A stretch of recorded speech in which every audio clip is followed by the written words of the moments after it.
আজকে আম শুক্তো বানাবো। এখানে আম কেটে ভালো করে ধুয়ে নিয়েছি, চোচা সারিয়ে। এখন পেস্ট করে নেব মিক্সচারে। তাই বন্ধুরা মিক্সচারে নিয়ে নিয়েছি পটে, এখন মেশিনে পেস্ট করে নেব। আমটা পেস্ট করা হয়ে গেছে, দেখো। কড়াইতে সামান্য একটু তেল দিয়ে দিচ্ছি। তেল গরম হয়ে গেছে, এখন আমটা দিয়ে দিচ্ছি। সামান্য একটু হলুদের গুঁড়ো দিয়ে দিচ্ছি, স্বাদ মতন লবণ দিয়ে দিচ্ছি।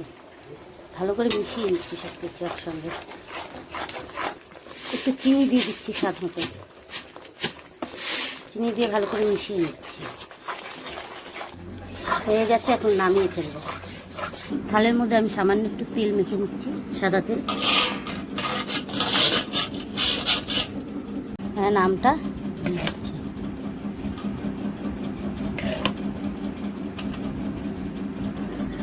দেখো থালের মধ্যে দেওয়া হয়ে গেছে, এখন রোদে দিব। দুটো থাল হয়েছে আমার।